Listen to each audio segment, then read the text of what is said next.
오늘 함께 볼 말씀은 시편 16편 6절로 11절입니다. 제가 말씀 봉독해 드리도록 하겠습니다. 시편 16편 6절로 11절입니다. 내게 줄로 재어준 구역은 아름다운 곳에 있으며 나의 기업이 실로 아름답도다. 나를 훈계하신 여호와를 송축할지라. 밤마다 내 양심이 나를 교훈하도다. 내가 여호와를 항상 내 앞에 모시며 그가 나의 오른쪽에 계심으로 내가 흔들리지 아니하리로다. 이러므로 나의 마음이 기쁘고 나의 영도 즐거워하며 나의 육체도 안전히 살리니 이는 주께서 내 영혼을 수월해 버리지 아니하시며 주의 거룩한 자를 멸망시키지 않으실 것임이니이다. 주께서 생명의 길을 내게 보이시리니 주의 앞에는 충만한 기쁨이 있고 주의 오른쪽에는 영원한 즐거움이 있나이다. 아멘. 오늘은 시편 4색 16편 두 번째 시간인데요. 충만한 기쁨이란 주제로 함께 말씀을 보도록 하겠습니다. 여러분 6절을 한번 보시길 바랍니다. 내게 줄로 재어준 구역은 아름다운 곳에 있으며 나의 기업이 실로 아름답도다. 이런 고백을 합니다. 제가 이 지역에 있은 지가 2년이 다 돼 가는데 이 지역에 있으면서 마음 아픈 것이 있다면 문을 닫는 그 상점들을 볼 때입니다. 아까도 이렇게 오면서 저 집 또 문 닫았는데 또 뭔가 또 들었습니다. 또 지나고 보면 수도 없이 상점들이 문을 닫고 다시 들어서는 것을 보는 것, 그게 특히 이제 문을 닫을 때 보면 마음이 너무 아픕니다. 거기에는 분명 예수님을 신실하게 믿는 이들도 분명히 있을 겁니다. 그런 분들에게 이 말씀은 얼마나 부담스러운 구절인지, 마음 아픈 구절인지 몰라요. 내게 줄로 재어진 구역은 아름다운 곳에 있으며 나의 기업이 실로 아름답도다. 참 이런 고백하기가 어렵잖아요. 그러나 전체적인 문맥에서 살펴보면 다윗 또한 형편이 좋아서 이런 고백을 한 것은 아니라는 것을 짐작할 수가 있습니다. 우리 시편 16편 1, 2절을 보면 이런 구절이 나오죠. 하나님이여 나를 지켜주소서. 내가 주께 피하나이다. 내가 여호와께 아뢰되 주는 나의 하나님 주님이시오니 주밖에는 나의 복이 없다 하였나이다. 그렇죠. 아주 좋을 때가 아니라는 것을 우리가 이렇게 짐작할 수 있는 그런 구절이죠. 우리는 간혹 하나님을 믿지 않고 또 믿음에도 불구하고 신앙으로부터는 멀리 떨어져 있지만 일명 잘 나간다는 분들의 이야기를 듣습니다. 세상적으로는 부럽기도 하고 성공했다고 할지라도 과연 그러한가? 신앙적으로 또 영적으로 보면 과연 그러한가? 그렇게 생각해 보지 않을 수가 없는 이들도 또 있습니다. 이 양단의 상황 속에서 우리가 원하는 바는 둘을 잘 조합시킨 상황이겠죠. 하나님을 향한 신앙심도 좋을 뿐더러 자기에게 맡긴 기업이 아주 형통한 거예요. 가족도 너무 잘 되고 자녀들도 잘 되고 본인의 일도 잘 되고 이것을 우리는 이제 최상의 상태라고 여길 수 있겠죠. 또 그것을 우리 모두는 다 원하죠. 신앙도 그 어느 때보다도 은혜의 시기를 거닐고 있고 자자손손도 너무 형통하고 또 아이 자녀들이 장성해서 하는 사업마다도 잘 되는데 그 자녀들이 또 신앙도 좋고 이런 것을 보면 6절과 같은 고백이 터져 나오지 않을까 싶어요. 그때 또한 간증을 할 수 있는 거 아니겠어요? 하나님께서 나를 이렇게 하셨는데 이렇게 나를 이끌어 주셨다고 하면서 이렇게 간증도 하고 고백도 하고 근데 그런 자를 보는 것은 그리 흔한 일은 아니죠. 네, 누구나 다 원하지만. 그러니까 이 6절과 같은 고백은 얼마나 아름다운 고백인지는 모릅니다. 근데 실제 이 시편 전체적인 흐름에서 다윗은 오직 하나님만이 자신의 기업이고 또 분깃이라고 할 정도로 그에겐 현상적으로 그리 나은 형편이 아니었다는 것을 실은 쉽사리 알 수가 있습니다. 그럼에도 불구하고 하나님의 눈으로 자신에게 부여하신 이 구역을 본 것이죠. 주님께 피할 수밖에 없는 상황에서 하나님의 선하심과 이 아름다움을 본다는 것은 실로 믿음의 눈이 아니고서는 이렇게 볼 수가 없는 거죠. 누구나 눈에 보이듯 잘 나갈 때는 누구나 이런 고백을 하기가 어렵지가 않겠죠. 그러나 상황이 여의치가 않고 피해 다닐 수밖에 없고 하나님만이 나의 분깃이고 하나님께 내가 피할 수밖에 없다, 이런 고백을 할 수밖에 없는 상황에서 이 6절과 같은 고백을 한다는 것은 믿음의 눈이 아니고서는 감히 할 수가 없는 것이죠. 다윗은 이런 시기를 거닐면서 많은 인내와 연단, 어떤 고난과 역경을 겪으면서 그 속에 그게 다가 아니라 그 속에서 그와 또 그의 구역을 아름답게 빚어가시는 하나님의 손길을 믿음의 눈으로 본 거죠. 그때 이런 고백을 하게 되는 겁니다. 이게 인간적인 말로 치면 말도 안 되는 얘기를 하고 있는 건데, 아주 엉뚱한 얘기를 하고 있는 건데, 이게 믿음의 눈으로 보니까 실로 자기에게 줄로 재어진 구역은 너무너무 아름다운, 그렇게 고백을 하는 것이라는 거죠. 심지어는 그는 자리에 매일 수가 없어요. 그는 늘 도망 다닐 수밖에 없는, 심지어는 블레셋 지역으로도 또 가야 될 수밖에 없는 그런 상황 속에 있었는데, 중요한 것은 그가 지금 빚어지고 있다는 거죠. 아름다운 사람으로 그의 영혼이 지금 빚어지고 있다는 것을 스스로가 이제 고백하고 있는 거죠. 한번 7절 한번 볼까요? 한번 같이 읽어볼까요? 시작. 나를 훈계하신 여호와를 송축할지라 밤마다 내 양심이 나를 교훈하도다. 그래요. 지금 상황에 대해서도 그렇게 이제 그에게 그렇게 확 다가오는 건 아니지만 그는 하나님을 송축하고 있습니다. 어떤 하나님을 송축합니까? 뭐 축복하신 하나님, 뭐 자에게 능력을 베푸시는 하나님, 그런 하나님이 아니라 지금 그가 송축하고 찬양하는 하나님은 자신을 훈계하신 하나님. 어느 때는 교훈하시기도 하시고 깨닫기도 하시고 또 때로는 야단치기도 하시고 정신 차려라 막 이렇게 훈계하시는, 훈계라는 게 꼭 야단치는 것만이 아니라 좀 깨달아야 된다, 네가 이거 너 알아야 된다, 이럴 때 우리가 이제 어르신들에게 훈계하는 게 좀 있지 않습니까? 그는 이제 밤마다 자신의 양심을 교훈하고 자신의 영혼을 교훈하고 훈계하시는 그 하나님을 날마다 경험한 거예요. 그러면서 그는 점점 더 자신이 처한 상황을 인간적인 눈으로, 이게 세상적인 눈으로 보는 것으로부터 벗어날 수가 있었던 거죠. 그도 인간이죠. 그도 우리와 같은 성정을 가진 자죠. 자기의 어떤 밤마다 답답하지 않겠어요? 내일이면 내가 눈을 뜰까? 눈을 뜨면 또 어떤 상황이 일어날까? 또 나는 또 도망가는 도망자의 신세, 언제 죽어도 누가 이상하지 않을 만큼의 그 도망자의 신세에서 나에게 미래가 있을까? 소망이 있을까? 근데 그 밤마다 하나님이 찾아오시는 거예요.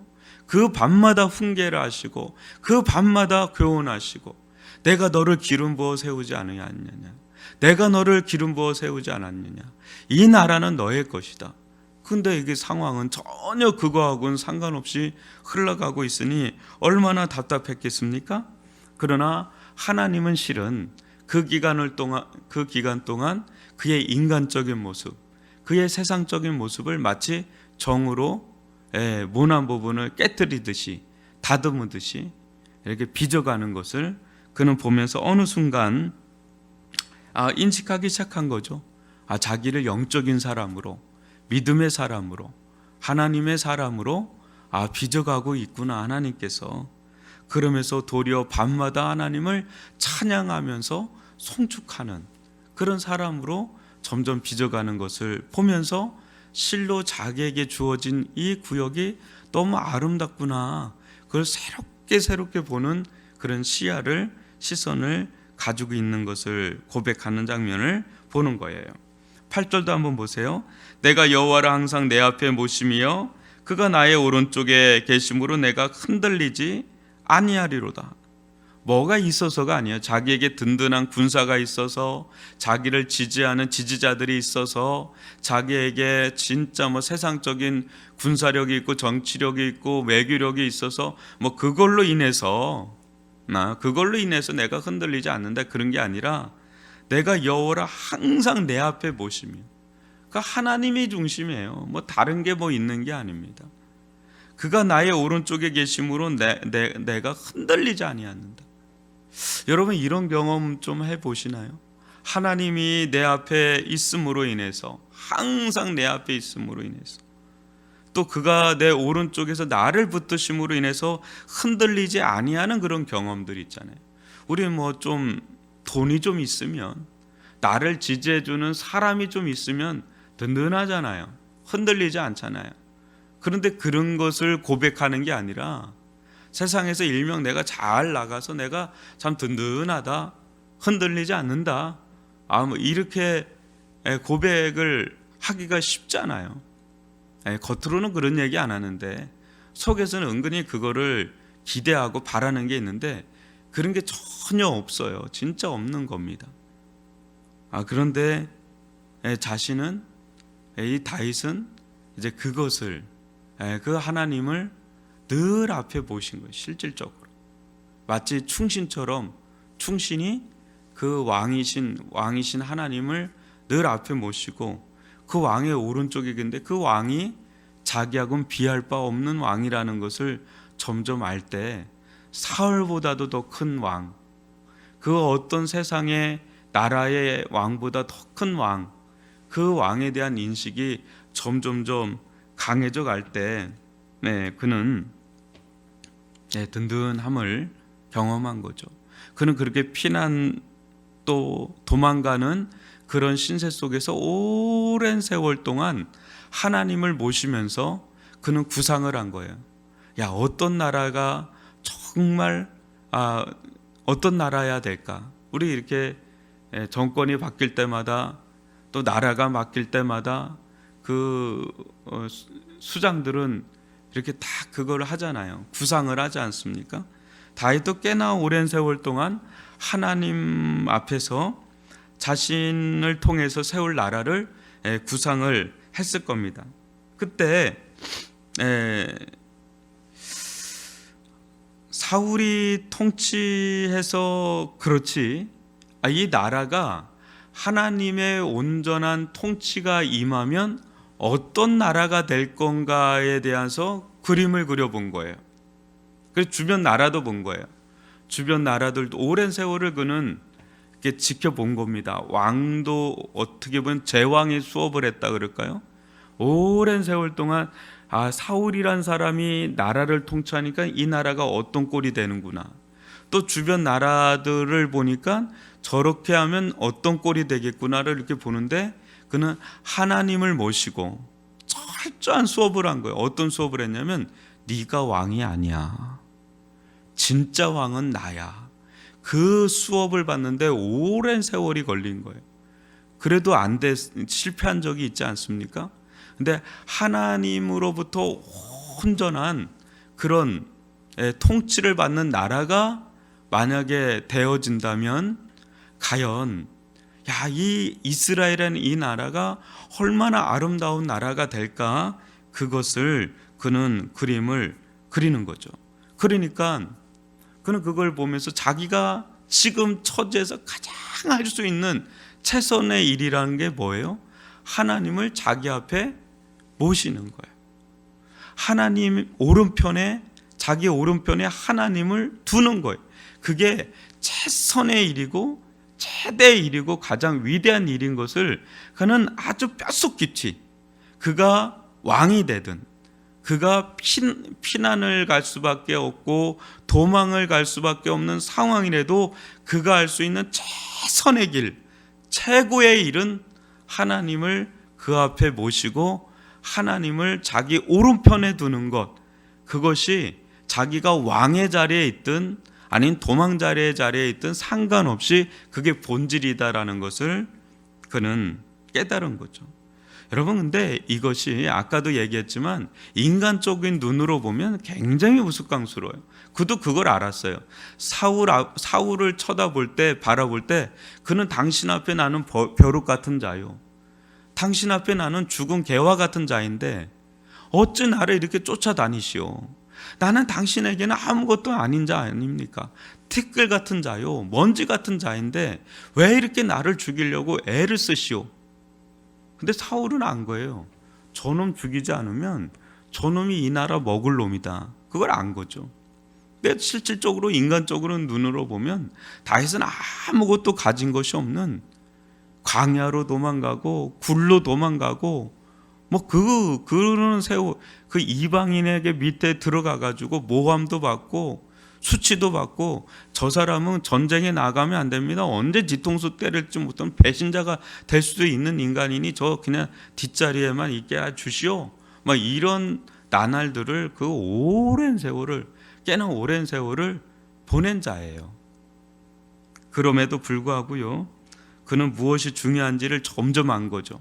겉으로 보여지는 것하고는 달리 하나님 안에서 그 마음이, 그 영혼이 단단해지는 그런 과정을 겪은 겁니다. 그러므로 9절에 보면 뭐라고 그럽니까? 이러므로 나의 기쁨이 기쁘고 나의 영도 즐거워하며 내 영혼, 내 육체도 안전히 살리니. 가진 것이 있어서 그래서 그런 그것이 아니라 하나님이 자기 앞에 있고 하나님이 자기를 붙들고 있으니까 자기 마음이 기쁜 거예요. 이게 이제 다른 거예요. 이제 물질적인, 형상적인, 거기서 오는 그런 어떤 주가가 오르면 기쁘고 내리면 폭락하면 아주 죽을 것 같고 이런 게 아니라 이제 요동하지 않는, 아주 그냥 신앙이 이제 빛을 발하고 있는 그런 지경으로 들어가서 자기 마음도 기쁘고, 마음을 기쁜 걸 떠나서 그 영혼도 즐거워하고, 심지어는 어떤 확신까지 드냐면 자기가 이렇게 도망가고 위태위태하고 일촉즉발의 상황인데도 불구하고 내 육체도 안전히 살 거구나, 하나님께서 살리겠구나, 이런 확신에까지 이뤄가는 것을 보게 되죠. 그래서 아주 유명한 어떤 고백이 나오죠. 이건 예수님의 부활의 예언시라고도 하는 거죠. 10절을 보실까요? 이는 주께서 내 영혼을 수월에 버리지 아니하시며 주의 거룩한 자를 멸망시키지 않으실 것임이니이다. 우리 이것이 대표적으로 신약의 예수님의 부활에 대한 예언시라고 할 수 있죠. 주께서 내 영혼을 수월에 버리지 아니하시며 주의 거룩한 자를 멸망시키지 않으실 것이다. 이런 믿음을 갖는 데까지 이 다윗이 이른 것을 보게 되고, 이것은 예수님에 대한 구절이죠. 예수님 십자가의 죽음에 처하시면서 어떤 믿음을 가지고 십자가의 죽음의 자리로 나아갔냐면, 주께서 내 영혼을 어디라고요? 수월에 버리지 아니하실 거란 믿음을 가지고 십자가 상으로 나아가신 거예요. 주의 거룩한 자를 멸망시키지 않으실 거라는 그 믿음을 가지고 십자가로 나아간 겁니다. 많은 사람들은 예수님은 그냥 십자가에서 죽으셨다고 생각하는데 예수님은 믿음 안에서 죽으신 거예요. 어떤 믿음이요? 이 십절과 같은 믿음을 가지고 죽으신 거예요. 근데 이 믿음이 능력을 나타냈죠. 어떤 믿음으로, 어떤 능력으로 나타나요? 부활의 능력으로. 부활의 능력으로. 예. 그래서 예수님께서 받으신 여러분 구역이 어떤 구역이에요? 그분이 줄로 재은 재어서 그분이 받은 구역은 십자가의 구역이었고 무덤의 구역이었는데 그걸 어느 누가 아름다운 구역이라고 할 수가 있겠습니까? 그러나 지금은 부활하신, 승천하신 지금 예수님의 그 구역, 그 십자가의, 그분이 본디 받았던 그 십자가의 구역이야말로 가장 이 세상에서 가장 아름다운 구역 아닙니까? 예수님께서 묻혔던 그 무덤이야말로 가장 아름다운 구역으로 증명되고 있는 구역이 아닙니까? 그분의 십자가의 구역 속에서 수많은 사람들이 죄를 회개하고 하나님의 사랑의 영광을 경험하고 그분의 무덤 속에서 부활의 영광을 바라보니 그분의 십자가와 부활이야말로 이 세상에서 가장 아름다운 구역이 아니고 무엇이겠습니까? 그러니 이 예수님의 이 믿음으로 말미암은 이 십자가의 이 죽으심이야말로 가장 위대한 믿음이고 또 이 부활의 산 소망을 보면서 이 내 영혼을 수월해 버리지 않고 주의 거룩한 자를 멸망시키지 아니하실 것이라는, 여러분 우리의 인생도 이런 인생을 참 거닐 때가 있지 않습니까?